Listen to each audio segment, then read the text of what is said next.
Wahyu Astabrata.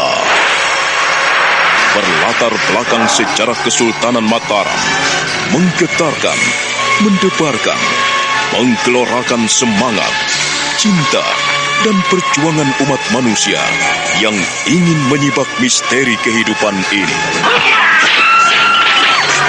Cerita ini ditulis dan diolah oleh Bu Nergis Muriono. Pengarah cerita dan naskah Agung Bahrodi. Ilustrasi musik Haris Sabar. Teknik dan montase Jenny Mumu. Dengan sutradara Ferry Fadli. Kali ini mengetengahkan episode kelima dengan judul Sang Mempelai.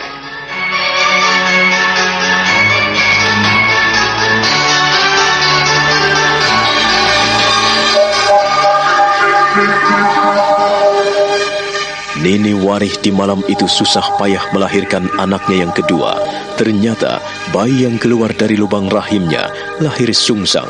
Yang muncul mula-mula adalah kaki jabang bayi. Sehingga Nyai Siti, si dukun bayi itu terkejut sekali melihat keadaan yang payah itu. Nyai Wulung dan Ki Wulung menjadi bingung dan kalang kabut. Mereka hanya bisa menyaksikan Nyai Siti melakukan apa yang menjadi tugas dan kewajibannya sebagai seorang dukun bayi. Tahan, Duk. Aduh, Gusti. Tolonglah aku. Tahan ya. Tolonglah. Tolonglah aku. Terus. Aduh, Gusti. Nyuwun tulung. Terus ya.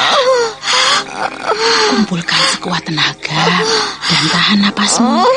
Iya. Ayo terus, Duk. Kerahkan sekuat tenagamu dan keluarkan. Ayo terus jangan takut. Kau pasti akan mendapat kemudahan. Ayo. Gusti, Simo, Bapak. Ayo terus. Nek, Kakak Ayo, Wari, maafkan aku, Kakak. Ayo, Duk. Semua anakku. Ayo terus, Duk. Terus jangan putus asa. Ayo, tahanlah. Keluarkan seluruh tenagamu. Ayo. Kau pasti akan menjadi seorang ibu yang berbahagia. Ayo. Iya, terus.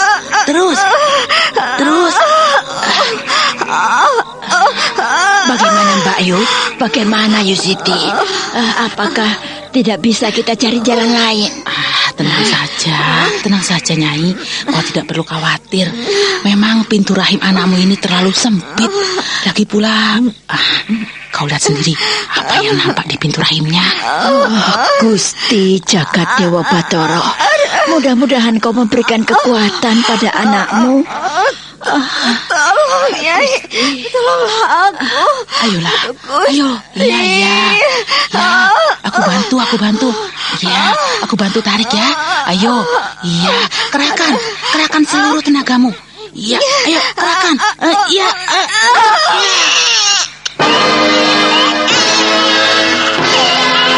Dengan mengejan dan mengerahkan seluruh tenaganya, akhirnya bayi Nini Warih yang kedua lahir dari pintu rahimnya.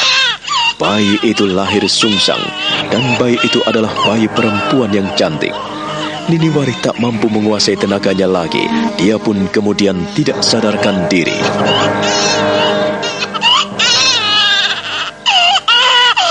Tolong, kau urus mantumu dan aku biar urus jabang bayi ini.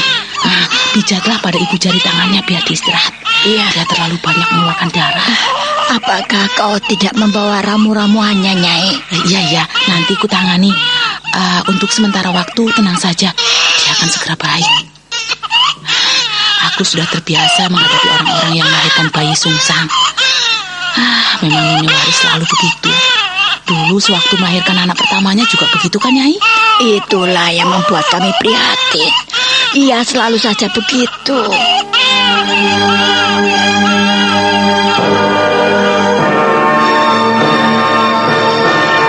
Aku tidak akan pernah membiarkan orang-orang yang mengacau hidupku. Aku tidak akan pernah membiarkan orang-orang yang menghancurkan keluargaku. Tidak. Aku tidak bisa menerima semua ini. Nini, kau mengkhianati semua ini. Terlalu, sungguh terlalu. Keterlaluan sekali. Ada apa, Ki? Tidak apa-apa. Tidak ada apa-apa, Ronto. Aku selalu melihatmu dalam keadaan gelisah, mengerjakan sesuatu tidak tenang seperti dulu. Kau seharusnya tak perlu gelisah. Pekerjaanmu masih banyak. Mengapa? Mengapa kau kelimpungan seperti itu, Ki? Aku tidak tahu, Ronto. Beberapa tahun akhir ini, aku tidak mampu melakukan yang terbaik untuk diriku sendiri. Hati dan pikiranku selalu gelisah dan resah sekali. Rasanya tak ada orang yang membantuku. Tak ada orang yang dapat memberikan jalan pemikiran yang terbaik dalam jalan kehidupanku. Ya, semuanya rasanya salah dan salah yang membuat hatiku kecut. Ki, untuk memecahkan suatu persoalan, kau harus memecahkan satu persatu. Kau bahas satu persatu apa yang menjadi persoalan hidupmu. Anakmu, istrimu, ayahmu, ibumu atau siapapun. Atau kawan-kawanmu. Selesaikan satu persatu, Ki. Agar kau kembali bekerja dengan tenang dan kau bisa melangkah dengan baik. Kalau bekerja dengan gelisah, lalu bagaimana hasilnya, Ki? Aku mengerti, Ronto. Tetapi... Kalau hati dan pikiranku resah, aku memilih pulang. Aku tak mau tahu dengan pekerjaanku. Yang penting pulang dulu dan selesaikan masalah. Kalau aku ada masalah dengan teman, ada persoalan dengan kawan-kawan, ku selesaikan dulu dengan kawan-kawanku sampai tuntas. Kalau persoalan kita masih menggantung, akibatnya kita akan menderita sendiri, Ki. Kesana kesini penuh dengan kebimbangan. Terima kasih atas saran-saranmu, Ronto. Terima kasih. Sudahlah, aku hanya sedikit bimbang. Bimbang karena tidak kumpul dengan keluarga. Bimbang karena... Karena apa, Ki? Karena apa? Kau adalah sahabatku yang terbaik. Biasanya kaulah yang memberikan nasihat kepadaku. Aku bisa mencontoh dari apa yang kau lakukan, Ki. Tapi sekarang, kau nampak limbung. Itulah yang mengganjal di depanku, Ki. Kau tidak perlu merasa khawatir melihatku, Ronto. Anggaplah aku ini seorang manusia biasa yang lumrah, yang pantas menghadapi persoalan dan permasalahan, yang pantas memiliki rasa takut, gelisah, cemas. Jadi kau tidak perlu khawatir akan diriku. Sudahlah, tolong tinggalkan aku sendiri.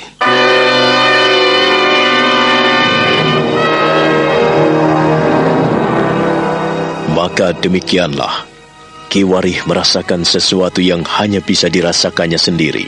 Dia duduk termenung melihat sketsa-sketsa gambarnya yang akan digunakan untuk membangun taman-taman di Mataram. Sementara Ronto hanya bisa diam, memperhatikan Ki Warih dengan hati sedih. Sedangkan Nini Warih yang ada di desa Karanganyar kini harus menghadapi persoalan akan kehadiran anaknya yang kedua. Dia nampak murung dan tubuhnya semakin kurus.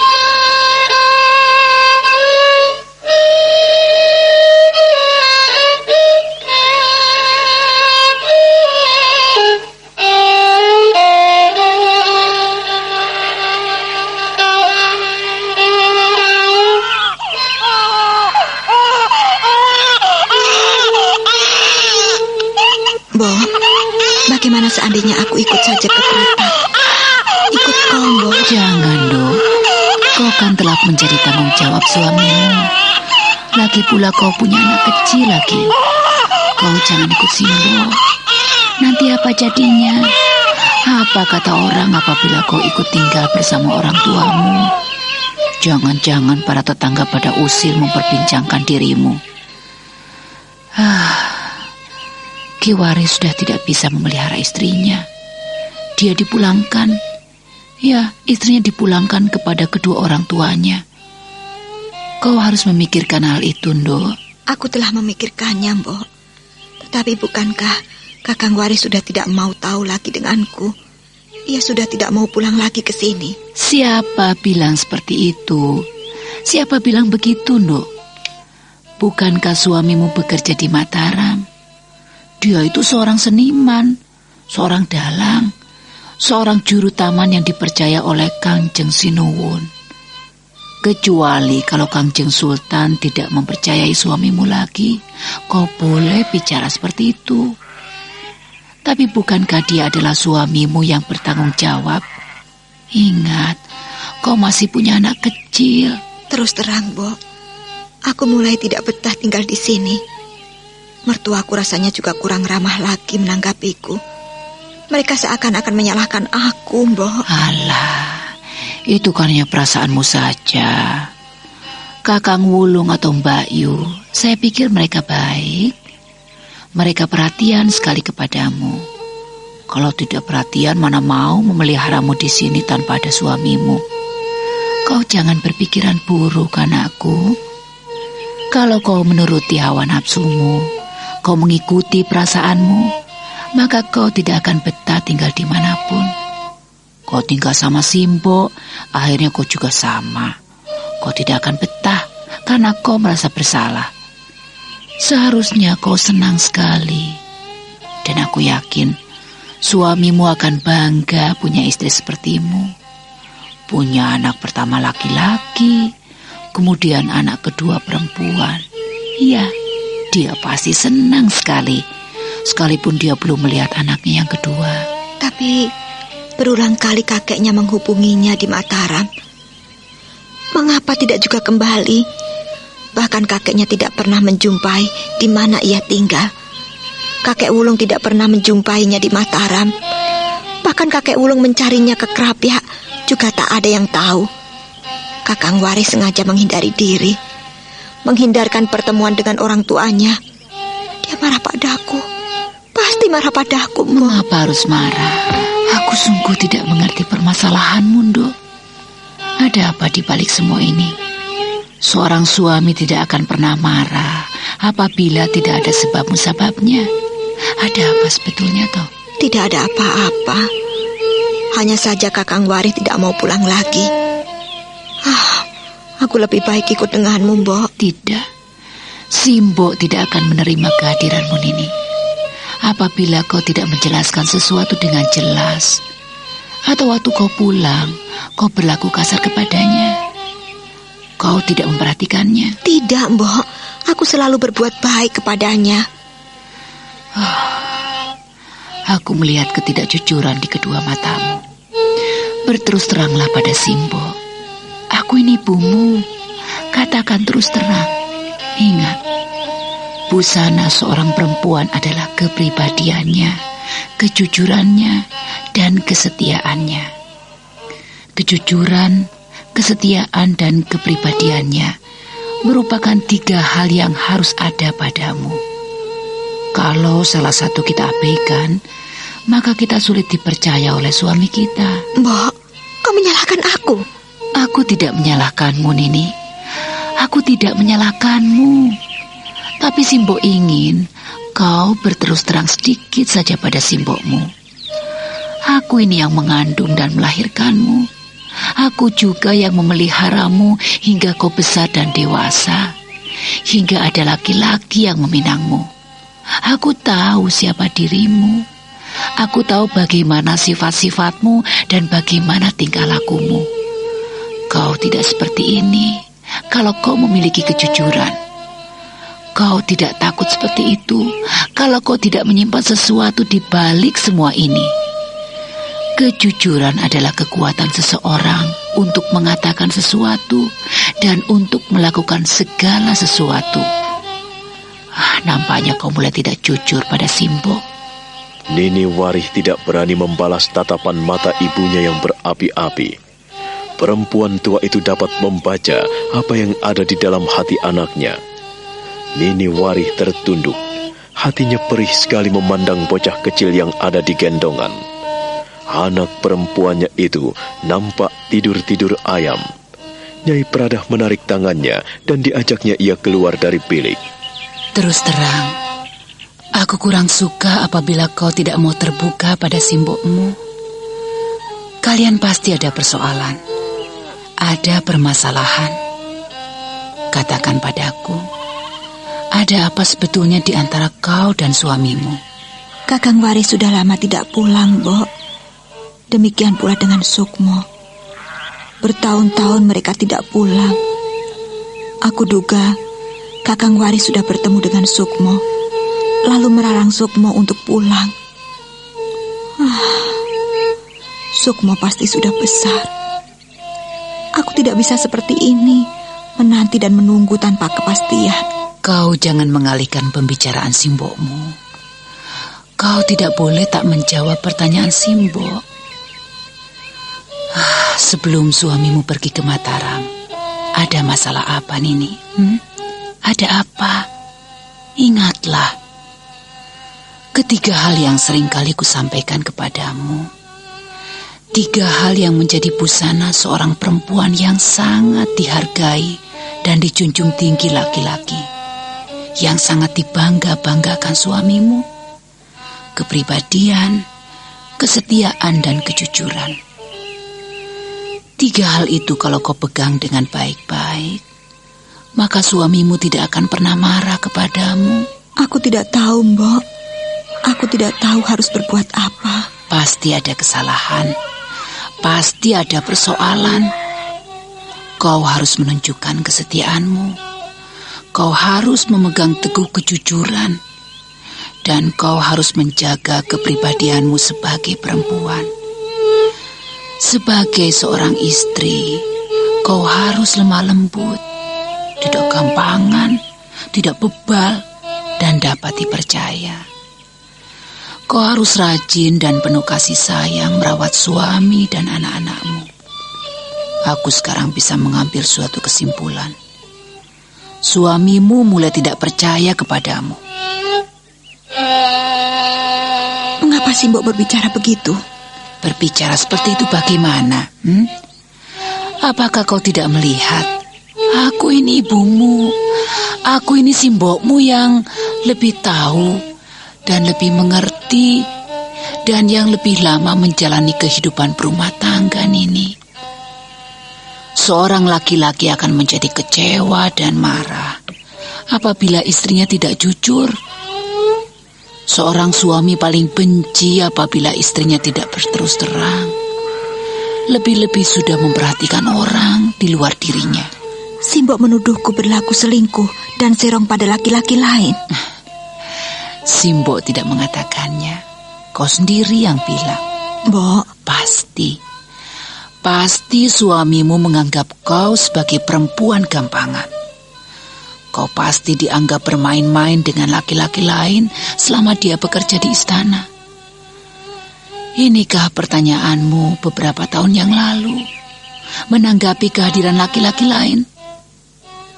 Simbok masih ingat. Simbok masih jernih. Sebelum Prihatin lahir, bukankah kau pernah bertanya pada Simbok tentang kehadiran laki-laki lain di dalam rumah tanggamu? Simbok jadi curiga padamu. Simbok menuduhku aku tidak setia pada Kakang Wari. Kalau melihat dari sifatmu, melihat dirimu sejak kecil, kau tidak punya sifat seperti itu. Kau adalah seorang perempuan yang lemah lembut, Nuk. Tidak gampangan, tidak bebal dan dapat dipercaya. Kau rajin. Kau penuh kasih sayang dalam melakukan apapun. Kau seorang perempuan yang berkepribadian. Tapi aku tidak tahu apa yang telah terjadi kepadamu setelah kau berumah tangga. Aku tidak tahu. Nini Wari seperti keluh. Dia tidak mampu berbicara apapun di depan ibunya. Dia sedih sekali membayangkan peristiwa-peristiwa mengerikan yang dialaminya bersama Kolo Cokro. Dia percaya bahwa ia melakukan semua itu karena di bawah pengaruh sihir Kolo Cokro. Dan dia tak mungkin menceritakan masalah itu pada ibunya. Simbok tidak tahu apakah kau pernah menyeleweng atau berlaku selingkuh. Simbok tidak tahu. Tapi biasanya yang melukai hati lelaki adalah perempuan yang meladeni laki-laki lain. Itu yang menyakiti hati suamimu. Hati laki-laki manapun akan menjadi panas apabila perempuannya meladeni laki-laki lain. Inilah, Nduk. Inilah yang menyebabkan Simbok berulang kali berpesan kepadamu agar kau tidak meladeni laki-laki lain. Bahkan berbincang pun pantang bagi seorang perempuan dengan laki-laki yang bukan menjadi pasangannya. Pasti kau abaikan semua nasihat Simbokmu. Simbok nampaknya yakin kalau aku berlaku selingkuh dan nyeleweng. Aku tidak menuduhmu. Aku tidak menghakimimu. Kalau kau berlaku selingkuh atau nyeleweng, tidak. Simbok tidak pernah menuduhmu seperti itu. Tetapi satu hal yang Simbok ketahui, bukan karena Simbok mengada-ada, tapi ini merupakan pengalaman Simbok ketika Simbok hidup bersama dengan ayahmu. Bapakmu itu paling marah sekali apabila Simbok bicara dengan laki-laki lain. Bahkan dia tidak suka kalau ada laki-laki lain datang ke rumah, sementara dia tidak ada. Oh, bapakmu itu seorang pencemburu, Nduk. Tapi dia benar, karena ia tak ingin berurusan dengan orang lain. Nini, apakah kau pernah berhubungan dengan laki-laki lain selama suamimu ada di Mataram? Jawablah dengan jujur. Tidak, aku tidak pernah berhubungan dengan siapapun, Mbok. Aku selalu ada di rumah. Sekali lagi Simbok bertanya kepadamu. Jawablah dengan jujur. Apakah kau pernah berhubungan dengan laki-laki lain selama suamimu ada di Mataram? Tidak, aku tidak pernah berhubungan dengan laki-laki lain, Mbok. Nini anakku, selama suamimu ada di Mataram, pernahkah ada pria lain yang mengganggu rumah tanggamu? Karena 3 kali menanyakan hal yang sama, membuat hati Nini Warih makin sedih dan pilu. Dia bukannya menjawab lagi, tetapi menunduk dan terisak-isak menahan tangis, menahan air matanya yang ia bendung di pelupuk matanya.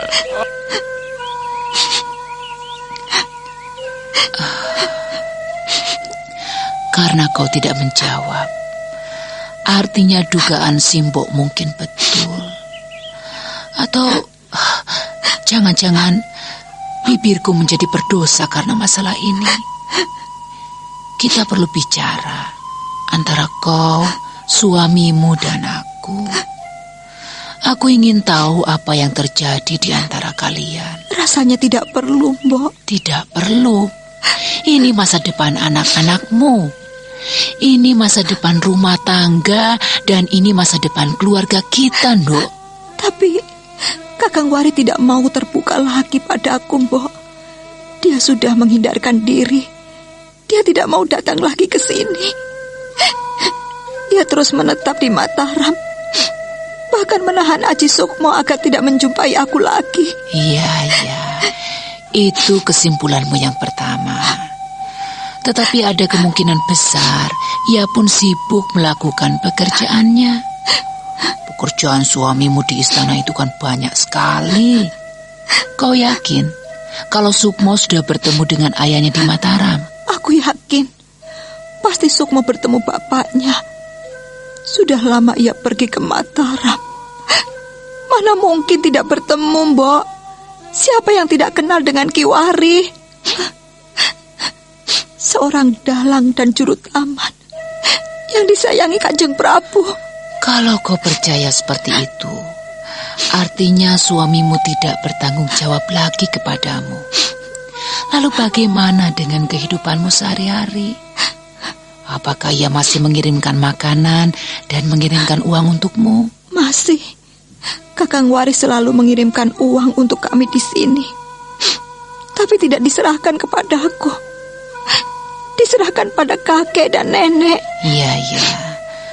Barangkali itu benar, karena kau dititipkan di sini. Tapi aku sudah melihat sesuatu yang kurang beres padamu. Kau mulai tidak jujur kepada Simbok. Kau mulai tidak terus terang kepada Simbok. Baiklah, Simbok tidak memaksamu untuk berbuat jujur. Kejujuran pun tidak bisa dipaksakan. Hanya saja barangkali suamimu beranggapan kau tidak setia.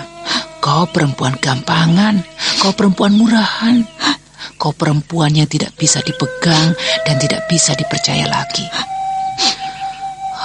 Simbok beberapa kali telah mendengar beritamu. Beritaku? Tentang apa, Mbok? Tentang dirimu. Iya, tentang banyak hal. Ku minta kau jangan tersinggung. Karena 3 kali Simbok menanyakan satu hal yang sama. dan kau tidak mau menjawabnya. Simbo punya pertanyaan terakhir. Kau harus menjawabnya. Katakanlah, Mbok. Apakah benar berita yang kudengar itu? Bahwa anak perempuanmu itu yang kau beri nama Prihatin bukan anak dari suamimu. Nini Warih memalingkan mukanya. Lalu dia menunduk dan terseduh-seduh. Dia kembali menekuri tanah. Dia menggigil. Kedua lututnya terasa bergetar dan luluh sendi-sendinya. Dia ambruk di kaki ibunya dan memeluk lutut ibunya.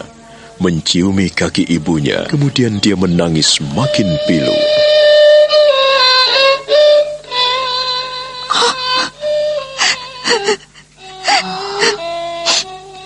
Jadi benar, selentingan-selentingan yang kudengar selama ini, bahwa anakku tidak setia lagi. Ia mengandung anak yang bukan anak suaminya. Ia mengandung anak janda. Ia melahirkan anak janda.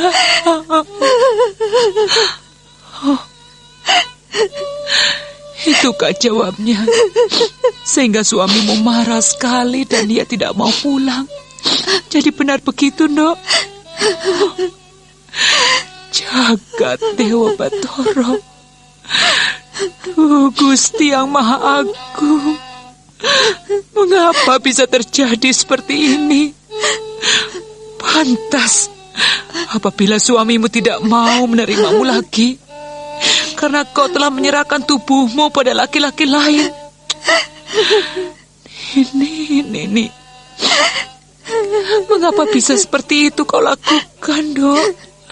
Mengapa kau lakukan semua itu?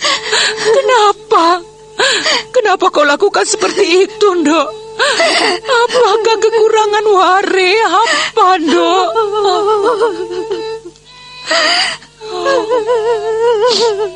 Mengapa kau lakukan tindakan bodoh seperti itu? Kenapa sampai terjadi seperti ini? Mengapa? Siapa yang merusak rumah tanggamu? Nini, tak kuduga kau tega berkhianat pada suamimu. Tak kuduga.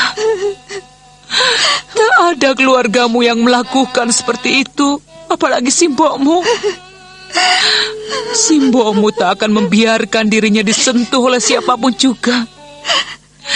Setelah simbokmu mengikrarkan janji untuk memilih bapakmu saat itu, setelah bapakmu memilihku,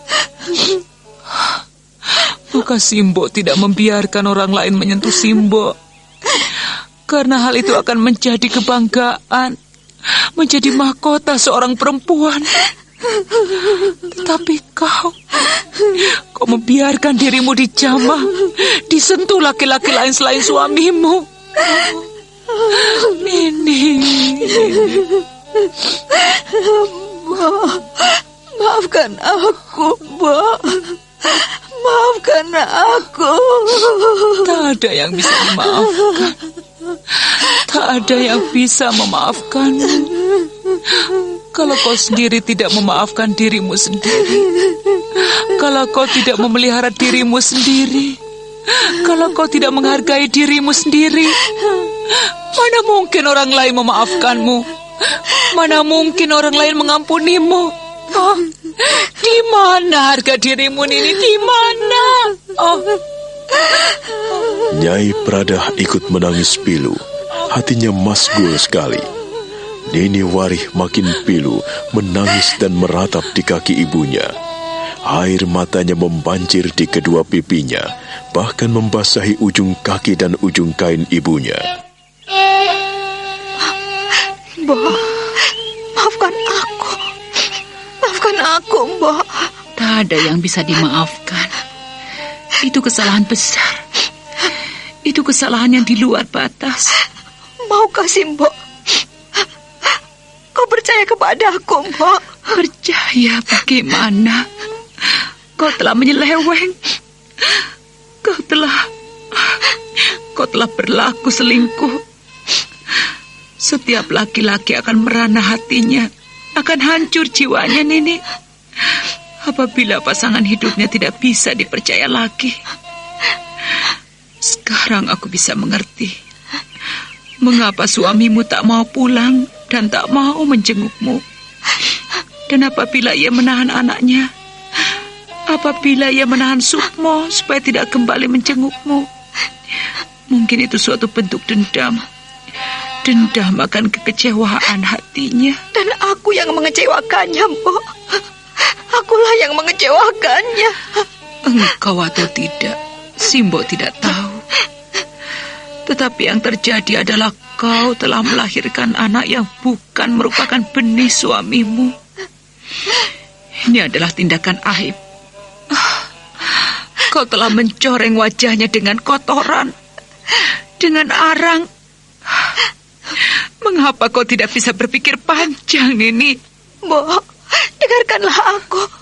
Percayalah padaku kalau aku tidak melakukan kesalahan, Mbok. Aku tidak salah, Mbok. Kau tidak salah menurut hati dan pikiranmu sendiri. Menurut penilaianmu dan menurut pandanganmu sendiri. Cobalah berpikir panjang, Dok. Kau adalah pasangan hidup suamimu yang mendambakan cintamu, yang mendambakan kasih sayangmu, dan yang telah memeliharamu selama ini. Dia akan terluka, Nini. Dia terpukul jiwanya. Dia tidak mungkin memaafkanmu. Tapi Mbok, aku tidak salah. Laki-laki itu yang menggangguku. Dan bagaimanapun juga, kau tetap salah. Aku tidak bisa membelamu, dan aku tidak bisa ikut campur dengan masalahmu. Permasalahanmu cukup berat, anakku. Tak kuduga apabila bisa seperti ini. Kau telah mengecewakan suamimu, Mbok, dan juga Simbomu. Simbo, laki-laki itu menyihirku, Mbok. Aku baru sadar setelah semuanya terjadi. Jadi bukan salahku, Mbok. Sudah, tak ada yang perlu kau tangisi. Tak ada yang perlu kau sesali. Semuanya telah terjadi. Kau tak mungkin menjilat ludahmu sendiri, dan kau pun tak mungkin makan kotoran yang keluar dari tubuhmu. Mbok, mengapa bisa seperti ini? Dan kesalahanku tak akan dimaafkan, Mbok. Aku dosa ya, Mbok.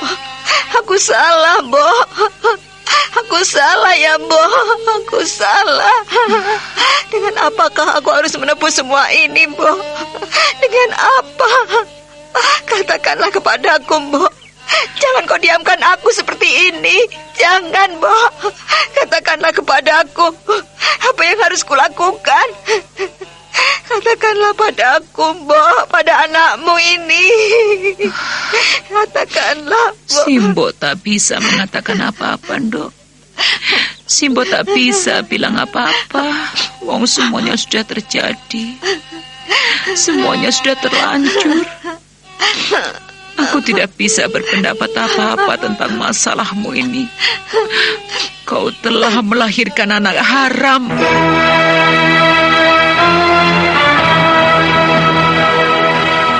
Nini Warih tak mampu berbuat apa-apa lagi selain meratap di kaki ibunya. Dia semakin erat memeluk kaki ibunya dan menciumi kaki ibunya. Nyai Pradah berusaha menahan diri dan membendung air matanya yang satu persatu jatuh di kedua pipinya yang mulai mengeriput. Perempuan itu betapa luka hatinya, tak terlukiskan betapa dalam perih menyayat ulu hatinya.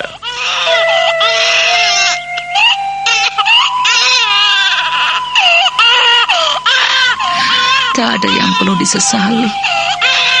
Tak ada yang bisa dibatalkan dari apa yang telah kita lakukan. Sudahlah, jangan menangis. Susuilah anakmu. Susuilah dia. Kasihan. Mungkin ia haus atau ikut sedih mengetahui isi hatimu. Kasihilah anakmu. Simbo tak bisa berbuat apa-apa mengenai hal ini. Lekaslah. Susui anakmu agar ia tidak menangis. Sayangilah dia. Dan kau memang benar apabila memberi nama bocah itu prihatin. Karena kau menanggung penderitaan. Kau menanggung sengsara atas kehadirannya. Aku minta jangan kau benci anakmu, Susui Langgar. Lekaslah, Susui. Mengapa kau tidak beranjak dari kakiku? Ayo bangkitlah, susui anakmu. Susuilah anakmu, susuilah. Tenangkan anakmu. Sudah, Simbok mau pulang. Ayo susuilah. Simbok jangan pulang dulu. Temui aku, Mbok. Aku ingin berkemas-kemas sebentar. Aku ikut Simbok. Aku ikut pulang, Mbok. Izinkanlah. Kau jangan berbuat salah untuk yang ketiga kali. Kau jangan mencobai orang-orang yang ada di sekelilingmu. Dengan kehadiran prihatin, kau telah mendapat malu. Ingatlah itu. Jangan membuat aib baru, Ndok. Dengarkan Simbokmu. Kalau kau tidak mau mendengarkan Simbok, Simbok lebih baik mati saja. Bo, kau di sini dulu, jangan pulang, Bo. Iya, aku tak ikut Simbok pulang. Aku tidak ikut, tapi Simbok di sini. Siapa yang menemaniku, Bo? Siapa? Ada ibu dan bapak mertuamu. Kau tidak perlu bersedih. Bapak dan ibu mertuamu sayang sekali kepadamu. Kau tidak perlu khawatir. Cepat sana susui anakmu.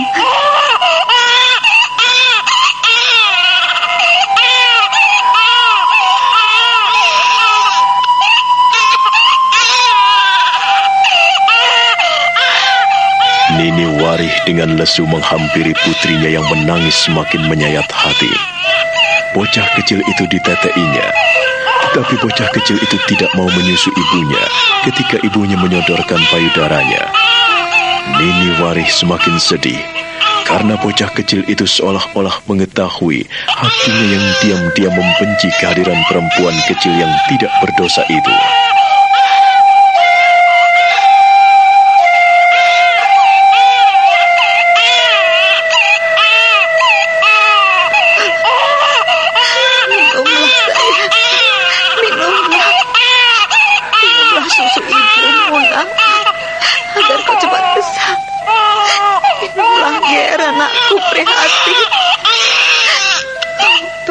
Anakku, menyusulah dia. Jangan kau buat aku ini menjadi sedih. Menyusulah Nger, anakku. Ayo. Walaupun masih bayi, ia memiliki roh dan hati yang paling suci. Seorang bocah yang kecil amat peka terhadap apa yang ada di sekelilingnya. Demikian pula terhadap hati ayah dan ibunya. Lebih-lebih kau yang menyusuinya. Kalau sampai anakmu tidak mau menyusu padamu, artinya ada yang tidak beres. Bocah kecil hanya mau menerima apa yang tulus dari ibunya. Minumlah, Ger. Minumlah anakku. Ayo. Karena bocah kecil itu tetap menolak uluran kasih sayang ibunya, maka Nyai Pradah terketuk hatinya. Dia menghampiri orok kecil itu, lalu menggendongnya.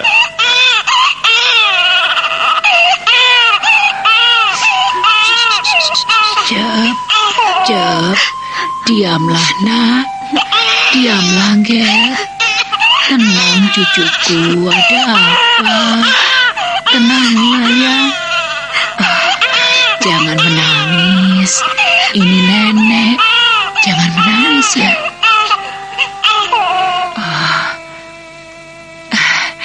Cepat besar ya, Nduk ya. Kalau kau ingin cepat besar, kau harus mau minum susu ibu. Ibumu sedih memikirkanmu, prihatin. Kita adalah orang-orang yang harus prihatin dalam menjalani hidup ini. Tenang ya, kau harus mau mendengarkan apa yang nenek katakan. Kau tidak boleh bersedih. Ibumu memang bersalah, tapi tidak marah kepadamu. Ibumu marah pada nenek. Ibumu marah pada nenek. Nenek Prada yang jahat karena marah ya, bukan marah pada prihatin. Oh iya, nenek sayang pada prihatin. Ibumu juga sayang pada prihatin. Mau ya, minum ya sayang ya. Prihatin kan haus, nangis lama sekali. Minum ya sayang ya. Ini anak ya, biar cepat besar. Nyai Pradah lalu mengulurkan bocah kecil itu pada ibunya, dan Nini Warih pun mengeluarkan payudaranya dan menyusui putrinya. Tapi aneh, bocah kecil itu menolak.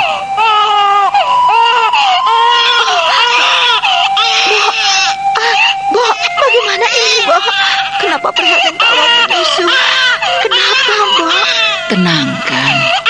Tenangkan hati dan pikiranmu, Dok.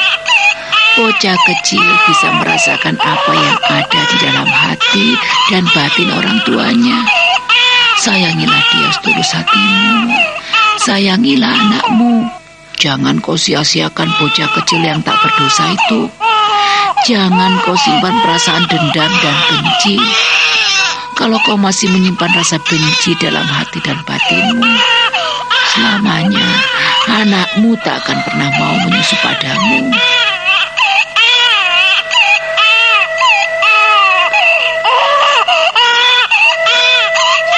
Nini Warih tersentak karena bayi mungilnya meronta dari pelukannya. Dia berusaha menahan bocah kecil itu yang menggeliat-geliat dan meronta-ronta. Nyai Pradah mendekatinya dan membantu memegangi bocah kecil itu yang menggeliat liar dan nakal sekali.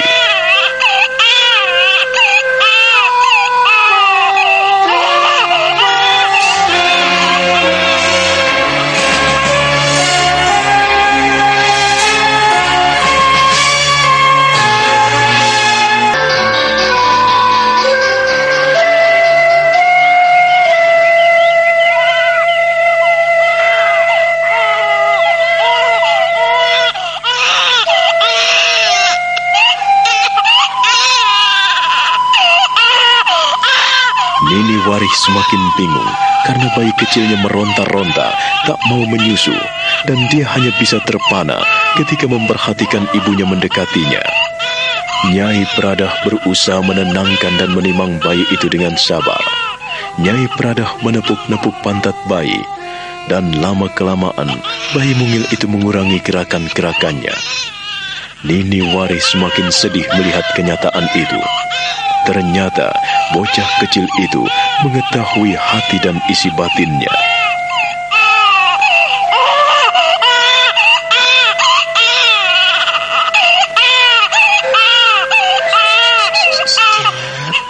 Jawab sayang, tenang ya sayang ya.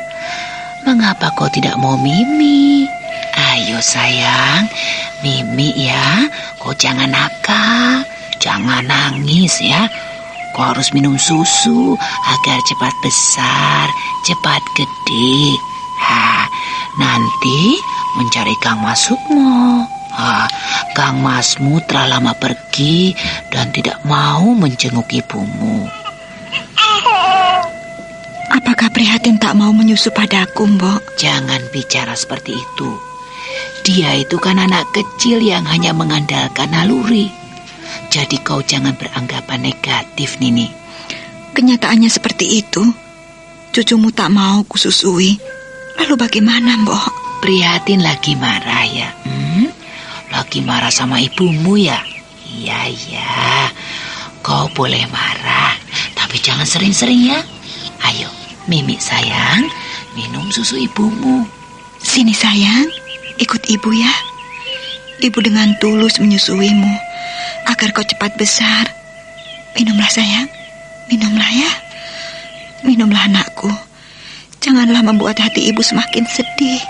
Ya, kau jangan dendam pada ibu, Ger. Ibu tidak benci kepadamu. Ibu sayang kepadamu, Prihatin. Minumlah. Bayi mungil itu kembali diserahkan pada Nini Warih. Perlahan-lahan bocah kecil itu diam dan aman dalam pelukan ibunya. Nyai Pradah tetap menepuk-nepuk pantat dan mengelus-elus bocah kecil itu agar tetap tenang. Lalu dengan lembut sekali, bocah kecil itu pun menyusu pada tetek ibunya. Simbo harus pulang. Rawatlah anakmu baik-baik. Apapun yang terjadi, dialah anakmu, darah dagingmu sendiri. Jangan ada sedikit pun rasa benci di dalam hati dan batinmu, agar hati dan jiwa anakmu kelak tumbuh menjadi orang yang berguna, menjadi orang yang mengerti inga luhur budi pekerti. Iya, Mbok. Sebagai orang tua, aku tidak bisa memberikan apa-apa padamu. Ya, kau tidak boleh mengabaikan kewajibanmu sebagai seorang istri, sebagai seorang ibu, dan sebagai seorang menantu. Kau harus tenang tinggal di sini sampai anakmu besar. Bersabarlah dalam penantian akan kehadiran suamimu. Simbo yakin suamimu akan datang menengokmu. Simbo yakin Kakang Warih akan datang. Iya, aku yakin sekali suamimu pasti akan datang. Warih adalah seorang lelaki yang bertanggung jawab. Seorang seniman seperti dia memiliki tanggung jawab yang besar, memiliki perasaan yang halus, dan ia gampang tersentuh dengan apa yang dihadapinya. Tapi kau pun jangan lupa, orang yang perasa gampang sakit hati. Kalau hatinya telah terluka, mungkin ia akan memendamnya dalam hati, memendam kebencian dan kemarahan itu dalam hati. Mbok, jagalah itu sebaik-baiknya. Kau telah bersalah, dan akuilah kesalahanmu itu. Berlakulah jujur, jadilah perempuan yang setia. Tunjukkan kepribadianmu sebagai seorang perempuan sejati yang memiliki kesabaran, kelemah lembutan, kejujuran, dan kesetiaan. Jangan abaikan kepercayaan suamimu. Cukup sekali kau bersalah, jangan kau ulangi lagi. Iya, Mbok. Simbo akan pulang ya. Kapan-kapan Simbo akan datang ke sini. Cepat besar ya, Prihatin. Sayangi ibumu. Nenek mau pulang dulu ya. Jagalah anakmu baik-baik, Nuk. Iya, Mbok. Sudah, jangan menangis. Tabahkan hatimu.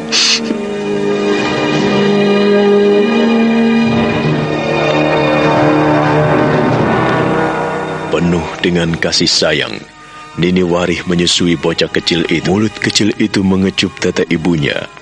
Bayi mungil itu memejamkan matanya yang masih bernoda dengan air mata. Wajahnya masih nampak memerah. Tangannya dengan lincah menekan-nekan payudara ibunya. Dan Nyai Pradah untuk terakhir kalinya memandang cucunya sebelum kemudian pergi dan meninggalkan mereka.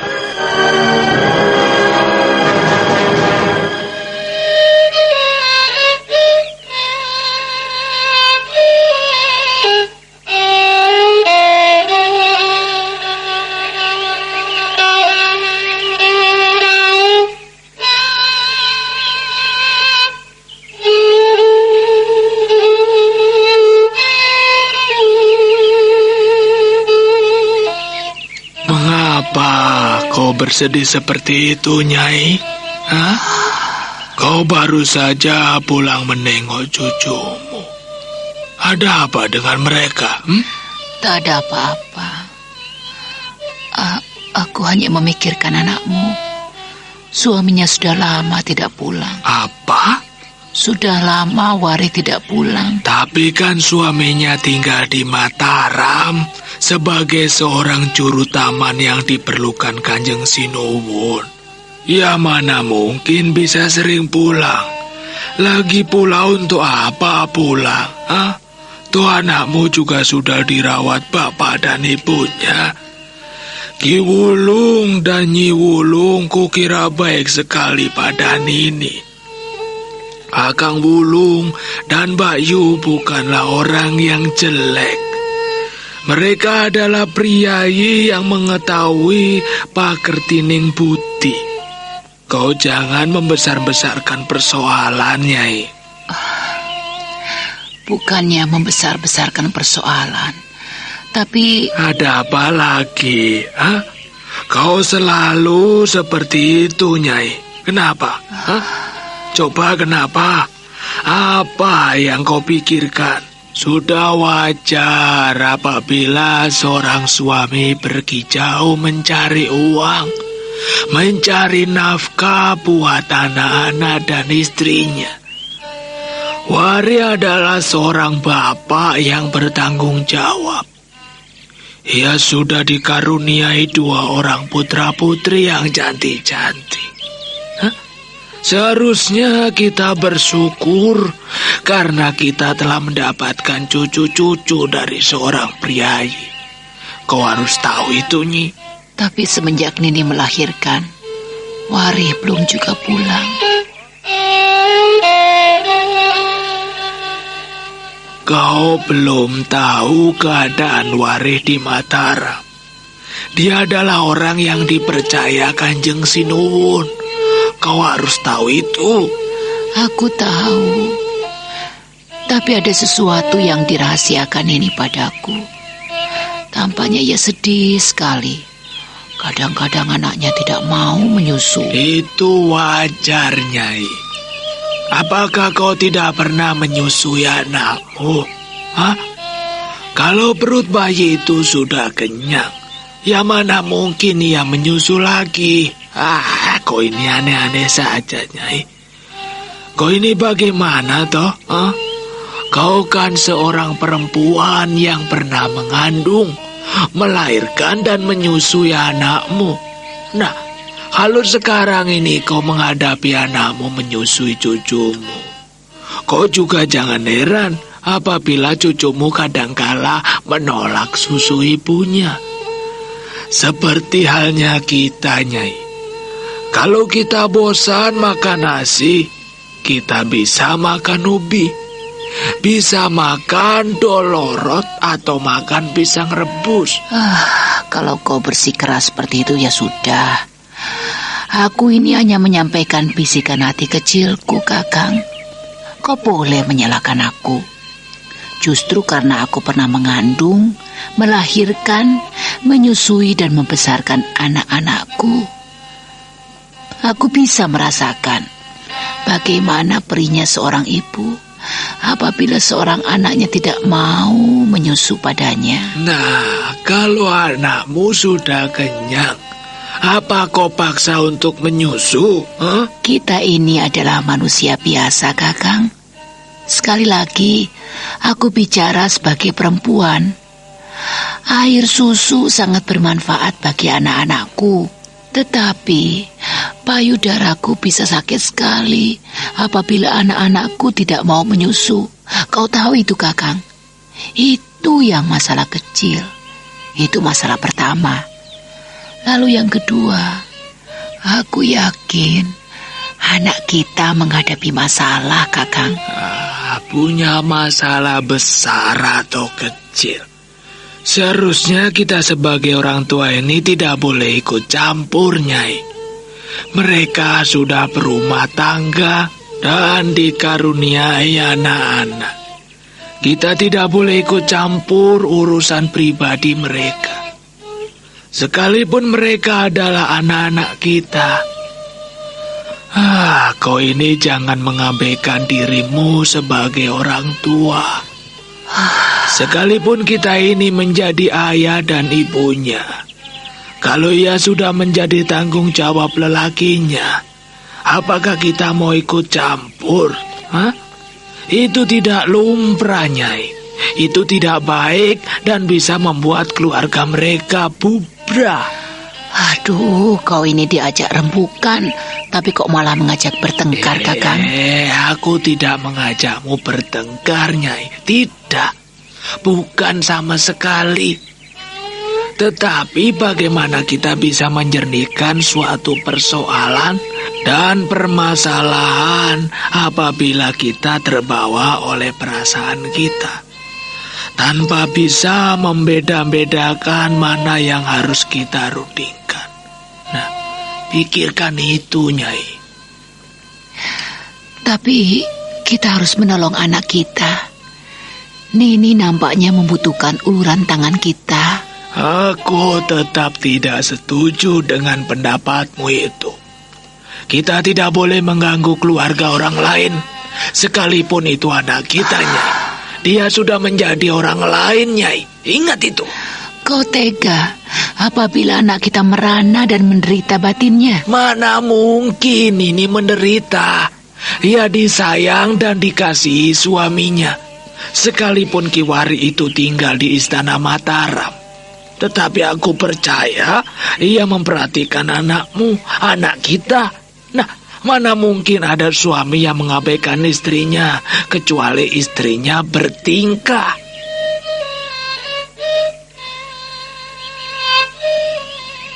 Mengapa kau diam? Hah? Apakah salah apa yang kuucapkan? Tidak ada suami yang membiarkan istrinya, kecuali istrinya berlaku selingkuh dan tidak setia. Kalau seorang istri sudah nyeleweng dan tidak jujur, maka sudah semestinya suami itu marah. Kau tahu, Nyi, istri yang selingkuh pantas untuk dipancung. Nyai Pradah tertunduk keluh, lalu memandang suaminya dengan menggeleng-gelengkan kepalanya.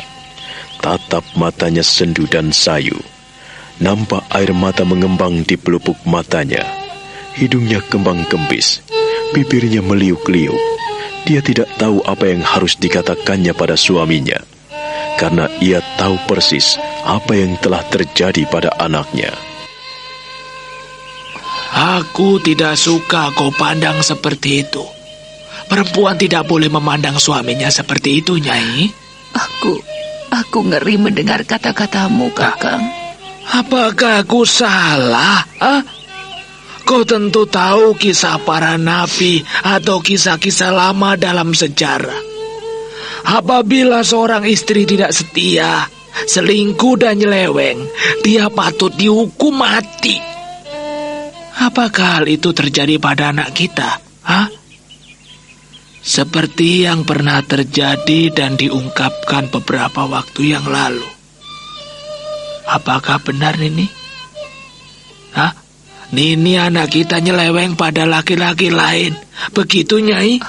Tidak, bukan. Kalau tidak, mengapa kau sedih, Nyai? Tidak perlu, bukan?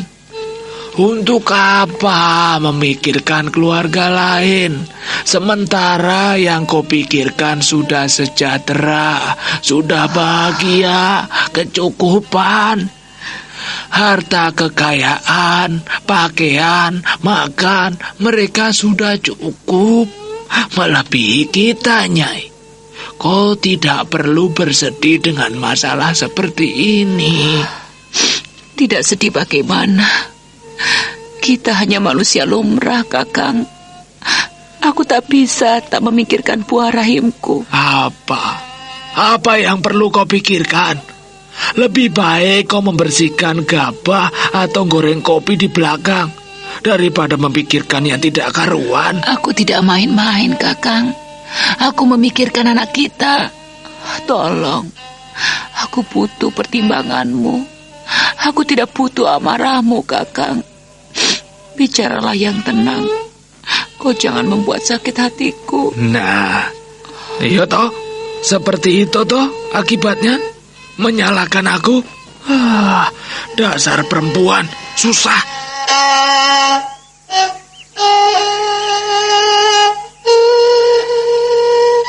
Terus terang, aku tidak suka kau memperbesar persoalan anakmu.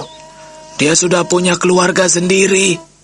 Dia punya rumah tangga sendiri yang harus dikelolanya. Kita tidak boleh ikut campur, Nyai.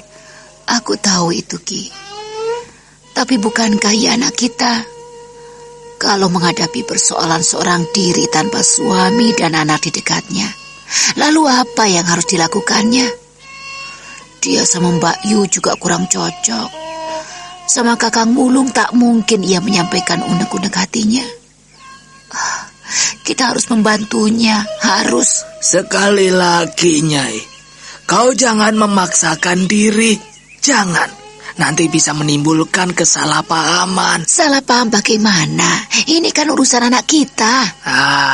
Apa yang kau anggap baik bagi dirimu sendiri belum tentu baik bagi orang lain. Ingat ini, Nyai.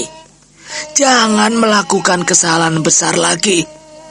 Kalau anakmu memang benar-benar sudah menyeleweng pada laki-laki lain, nah, kau akan kena getahnya. Kita akan kena kotoran.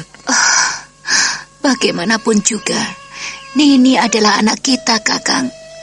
Kalau kita biarkan ia menghadapi persoalan seorang diri tanpa ada yang memberikan pertimbangan-pertimbangan kepadanya, lalu kepada siapa ia mengadu? Pada siapa? Kita ini orang tuanya. Aku ibunya dan kau bapaknya. Tidak salah kan apabila mengulurkan tangan untuk memberikan jalan keluar? Kita bukannya memberikan jalan keluar, Nyai, tapi akan menimbulkan persoalan baru. Kita tidak bijak apabila menyelesaikan persoalan, tetapi muncul persoalan lain. Inilah yang akan kita hadapi, Nyai. Berkali-kali aku telah mengingatkan anakmu, jangan meladeni laki-laki lain selagi suamimu bertugas. Bukankah kau juga mengingatkannya? Kau juga sudah menasihatinya.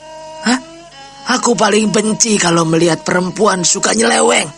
Enak saja kau bicara. Aku tidak bisa kau bohongi, Nyai. Aku bisa melihat persoalan yang tergantung di kedua bola matamu. Kau tidak bisa berdusta padaku. Kau membela anakmu, bukan? Jangan. Kalau aku saat itu boleh menemui Kolo Cokro, tentu saja persoalannya sudah selesai. Kakang, sekarang kau mau bilang apa? Aku yakin persoalan ini ada sangkut pautnya dengan laki-laki itu. Aku sudah tahu, Nyai. Kau tidak perlu menutup-nutupi anakmu di depan mataku. Itu saja. Tega sekali kau menuduh anakmu berlaku selingkuh. Ini bukan menuduh lagi, Nyai. Ini bukan menuduh lagi. Aku sudah tahu persis duduk permasalahan yang dihadapi ini. Kau harus terima kenyataan ini. Jangan merasa karena kau sering diajak berbincang-bincang anakmu, maka aku tidak tahu. Aku masih punya mata dan telinga. Aku masih punya tangan dan kaki, Nyai. Apa yang kau tahu tentang anak kita, Kakang? Anakmu telah nyeleweng dengan laki-laki lain. Dia telah tidur dengan Kolo Cokro dan akhirnya mengandung dan melahirkan Priatin.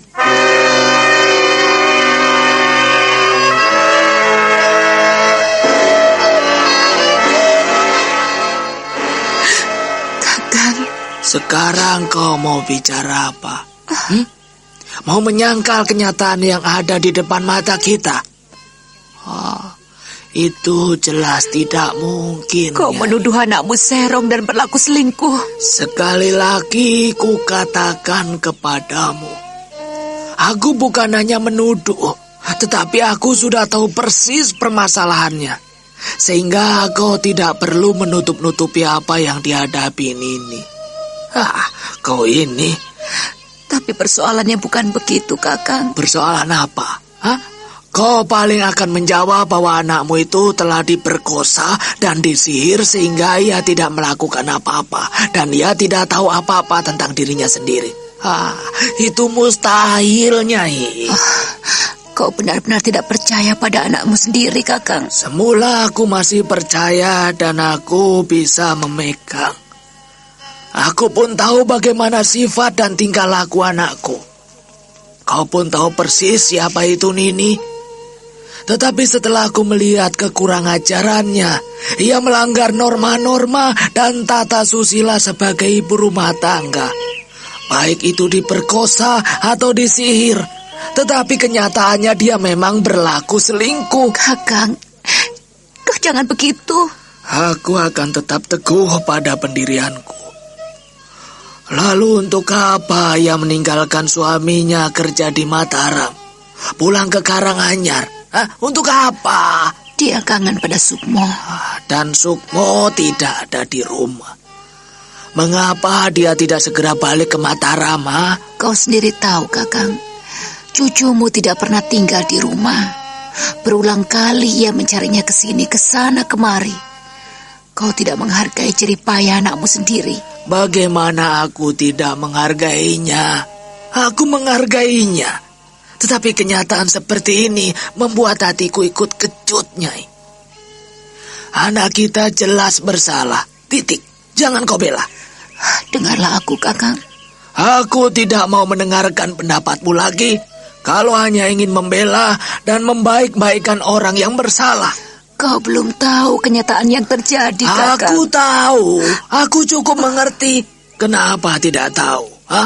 Semua orang sudah mengerti apa yang dihadapi anak kita. Dan kita ikut malu, Nyai. Kau akan tetap mempertahankan kesalahanmu? Akan tetap bertahan dan menutupi anakmu? Kita tidak boleh menutupi kesalahan, Nyai. Jangan sekali-kali mengubur bangkai. Sedalam-dalamnya kau mengubur bangkai, maka baunya akan tercium juga, Nyai. Ya, ungkapan itu benar. Tetapi tidak berlaku buat anak kita. Anak kita. Siapapun orangnya, kalau bersalah tidak boleh kita bela, Nyai. Dengarkan aku. Aku ini suamimu, Nyai. Aku ini suamimu. Aku ini lakimu. Aku sudah tahu persoalan anak kita. Kok tidak perlu mengulanginya lagi, Nyai? Tapi kau belum tahu apa sebetulnya yang terjadi, Kakak. Hanya kau yang bilang begitu. Aku tahu. Kalau tahu, coba. Apa yang dirasakan anak kita? Apa yang dirasakan ini? Anak kita tidak pernah merasa tidur dengan Kolo Cokro. Dia juga tidak pernah merasa diperkosa oleh Kolo Cokro. Dia tidak mengetahui itu semua. Tetapi tahu-tahu ia hamil. Begitu? Anak kecil pun tidak bisa dibohongi tentang masalah ini, Nyai. Setiap orang yang hamil pasti ada sebab dan akibatnya. Kalau ia tidak kawin, juga tidak akan hamil. Kau jangan menutup-nutupinya lagi. Aku tidak suka itu. Biarlah kesalahan dan dosa itu ditanggungnya sendiri. Aku tidak setuju dengan pendapatmu. Tidak setuju? Ya terserah. Itu pendapatku. Kau pun berhak memiliki pendapat sendiri, Nyai. Tapi kita harus meluruskan. Kita harus menjernihkan persoalan ini. Bertahun-tahun suaminya tidak pulang. Bertahun-tahun anaknya tidak pulang. Cucu kita tidak pulang. Kau tahu di mana Sukmo? Kau tahu? Jika mereka ada di dekatku, ya mereka itu milikku. Tetapi kalau mereka sudah pergi dariku, ya sudah milik orang lain. Aku tidak tahu. Orang yang dewasa harus bisa menyelesaikan persoalannya sendiri tanpa menimbulkan persoalan baru. Itu. Kalau Wari tidak mau pulang dan Sukmo juga tidak mau menemui ibunya, itu jelas anak kitalah yang salah. Berkali-kali aku menasihatinya. Berkali-kali aku berpesan kepadanya. Tetapi tidak pernah didengarnya. Ya sudah. Untuk apa aku bicara? Untuk apa aku membuang-buang tenaga dan pikiranku kalau tidak digubris? Aku ini orang tua dianggap sebagai patung. Dianggap sebagai tunggak. Aku tidak bisa. Aku tak mau bicara lagi. Aku tak mau bicara panjang lebar lagi. Sudah, uruslah sana sendiri. Aku tidak mau tahu. Kakang.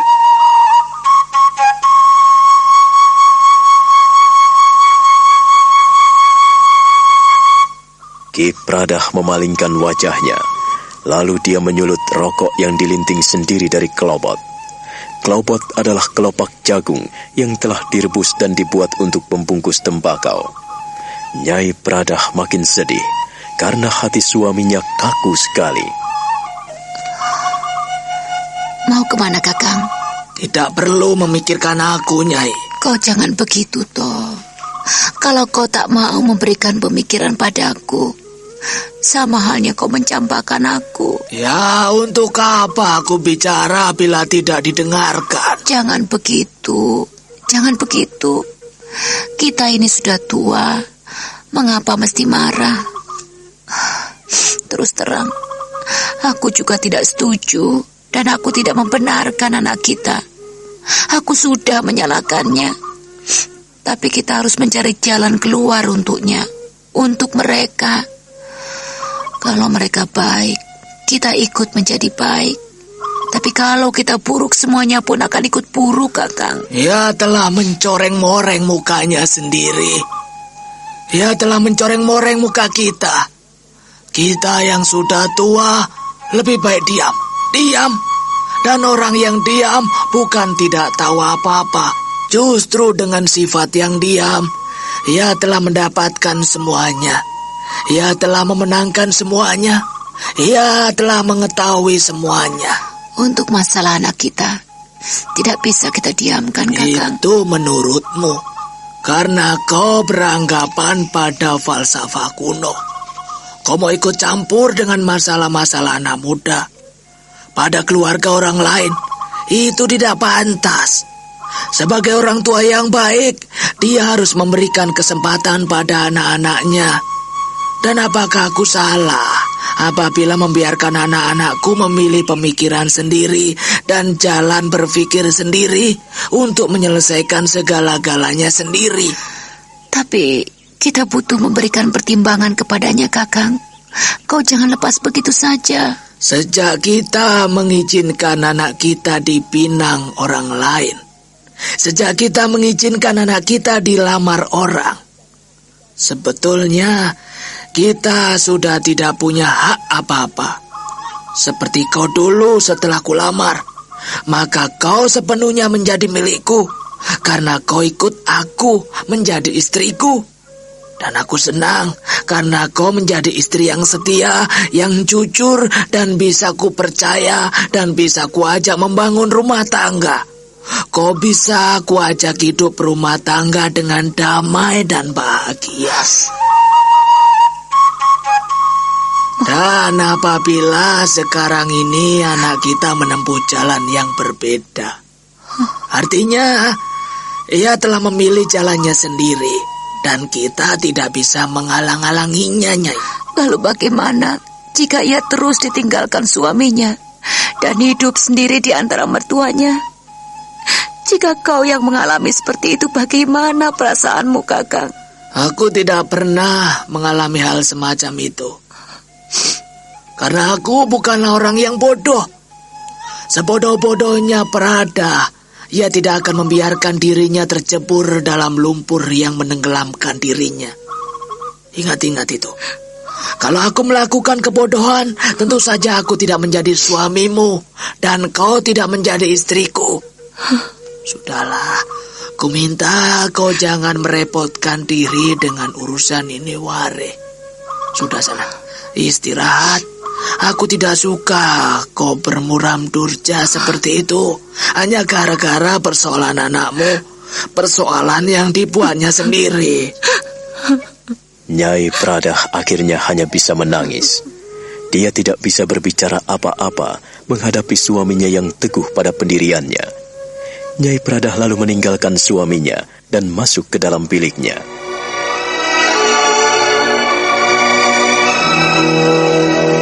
Sementara itu, Nini Warih yang tinggal di antara kedua mertuanya hanya bisa berdiam diri sambil mengasuh putrinya, buah rahim yang ia lahirkan akibat perbuatan Kalacakra.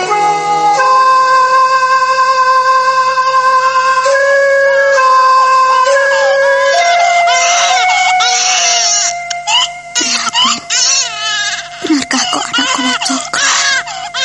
Benarkah, Dok? Tetapi ibu tidak pernah melakukan itu dengan kesadaran. dan ibumu. Tidak, Nduk. Tapi kau anakku yang cantik. Mengapa persoalan ini kita hadapi, Nduk? Keterlaluan ibu. Ibumu ini memang keterlaluan. Mengapa tidak bisa menjaga diri? Mengapa ibu sampai begini?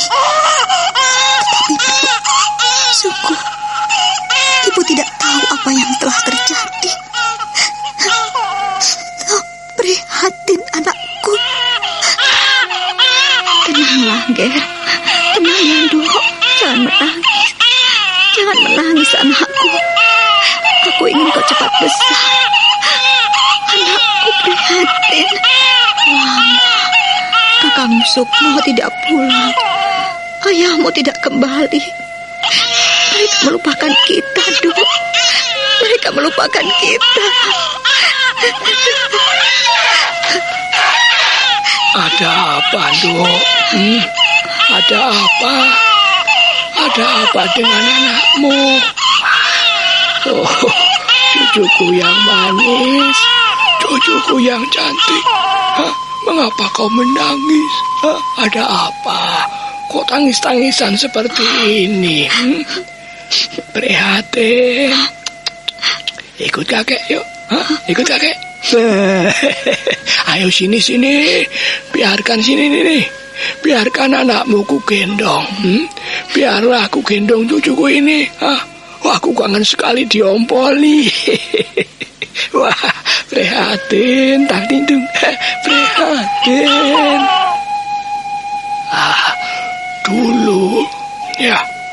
Dulu kalau ku gendong kakangmu Sukmo, dia pasti diam karena membaui keringat kakekmu. Kini sekarang kau ada di gendongan kakek. Tang ting plak ting plung, nang ting plak ting tak ting plung. Nah, kalau gede mau jadi apa? Kalau gede jadi apa? Tang ting plung. Tang ting tak ting tang. Ya, ikut kakek ya. Ini nih, biar cucuku ku bawa jalan-jalan. Kau istirahat, jangan menangis. Tidak boleh kau ngomong bocah kecil dengan derai air mata seperti itu. Tidak boleh. Kau harus tenang, agar anakmu juga ikut tenang. Kalau kau menangis, ya anakmu juga ikut menangis. Cep, prihatin, cep. Ikut kakek yuk, cup. Tang ting tak ting tak plung, tang ting tak plung tak plung. Ki Wulung akhirnya membawa Prihatin, bocah kecil itu, meninggalkan ibunya. Nini Warih nampak sedih sekali, namun dia menahan tawa. Dia hanya bisa tersenyum seraya menyeka air matanya. Dia senang sekali mendapat penghiburan dari Ki Wulung yang begitu sayang padanya. Baru saja ia hendak beranjak dari tempat pembaringan putrinya, masuklah Nyai Wulung menemuinya.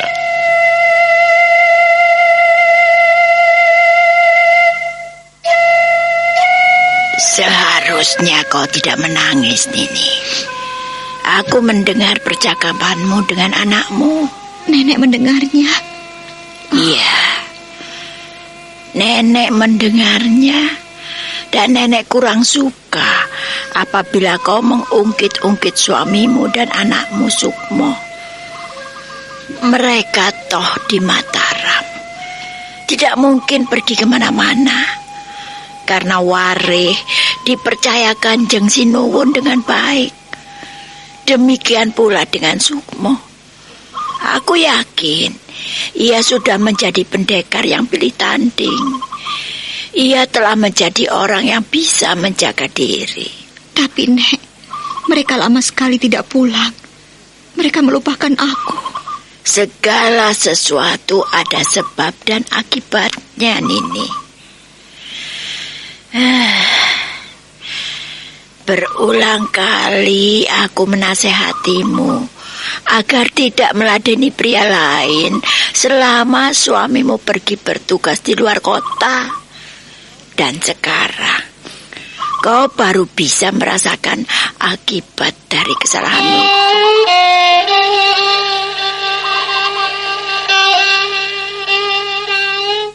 Maafkan aku, Nek. Bagiku memang tidak ada artinya, Nini. Yang menanggung beban adalah kau sendiri.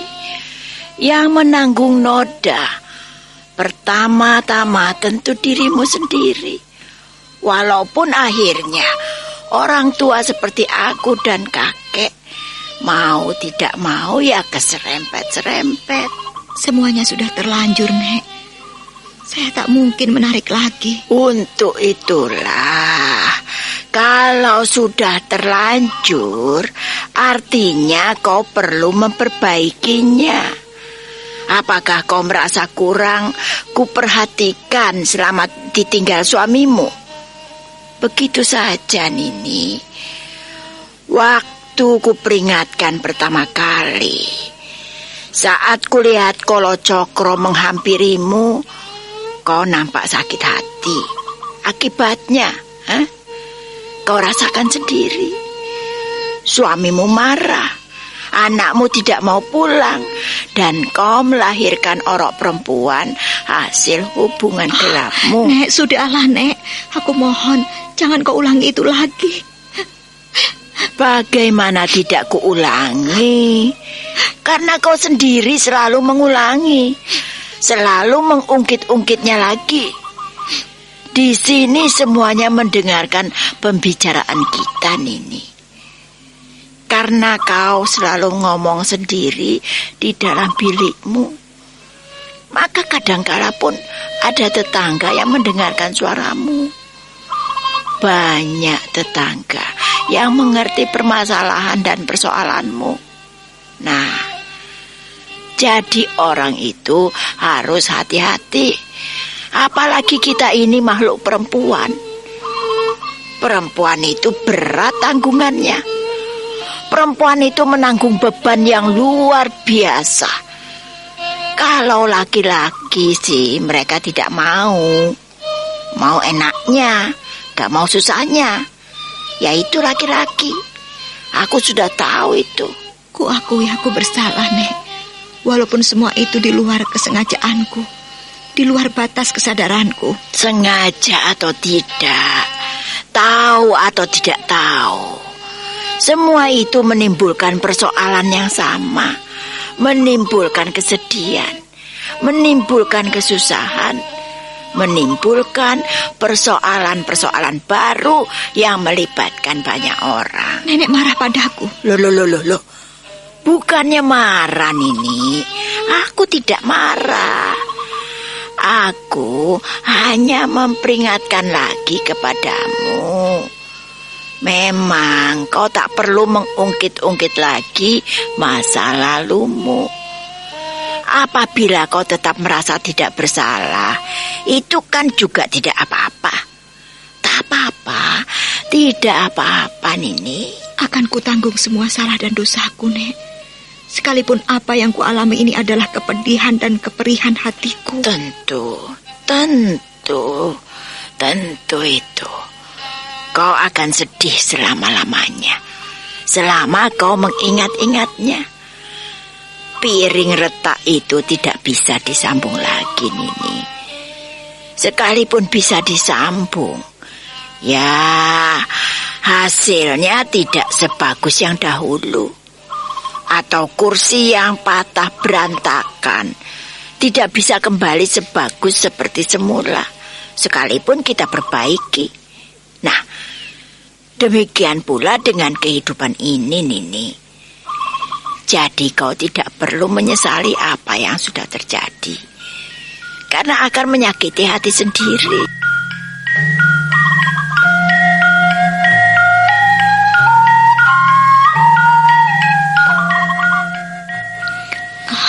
Aku berusaha untuk melupakannya, Nek.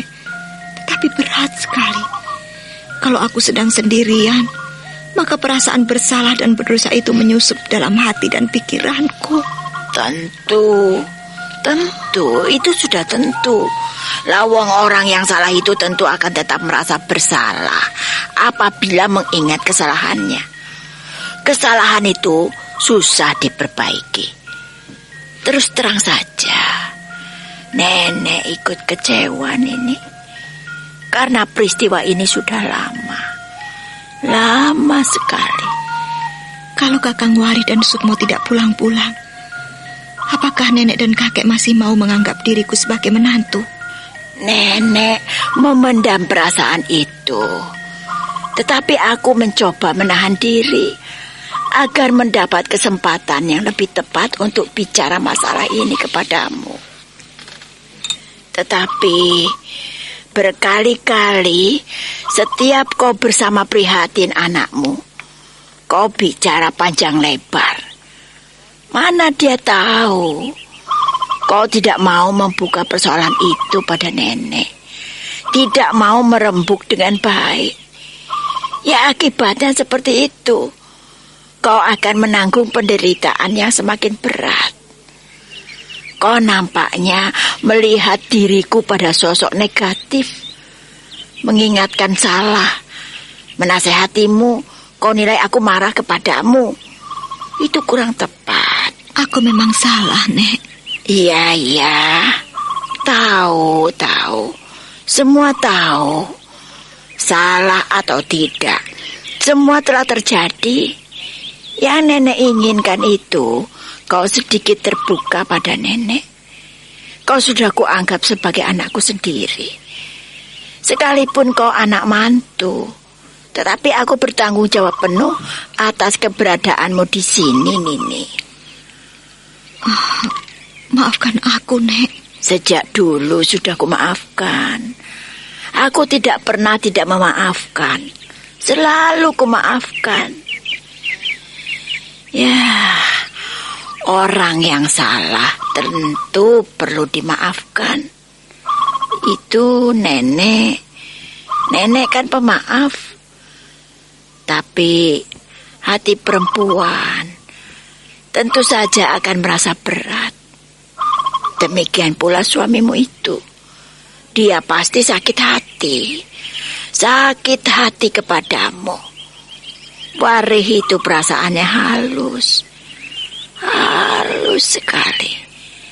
Kalau ada apa-apa sejak kecil, dia hanya diam.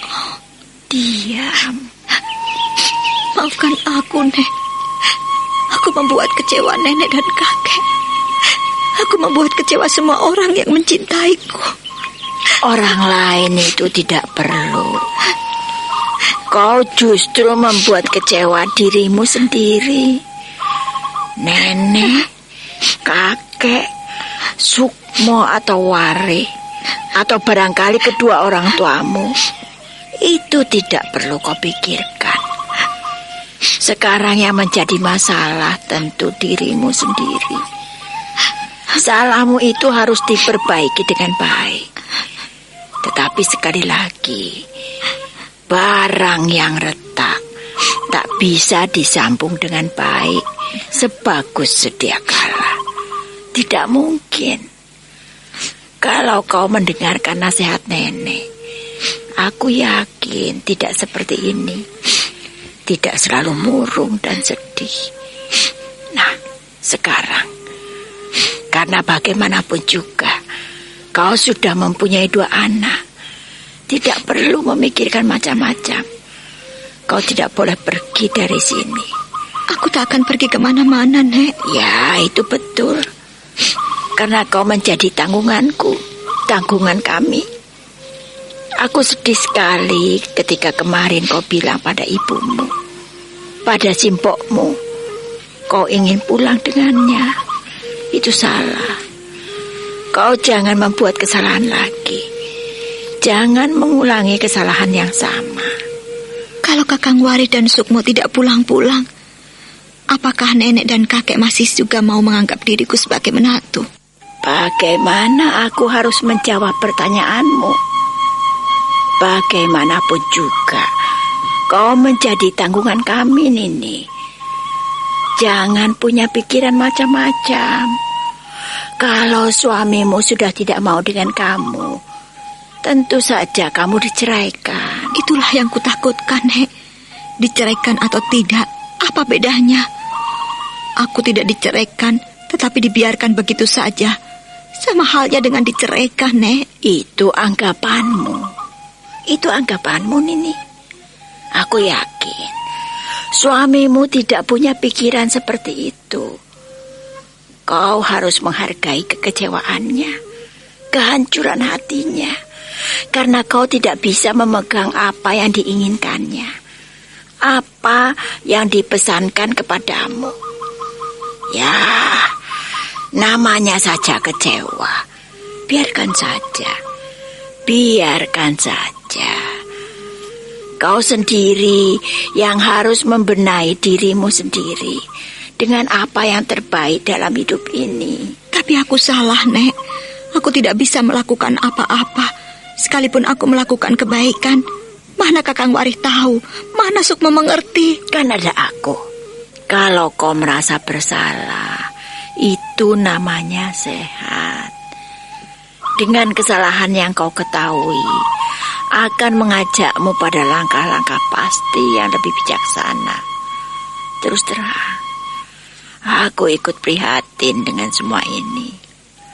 Nek, seandainya prihatin kuberikan pada orang lain, apakah kau setuju? Apa, Nini? Kau ini bagaimana?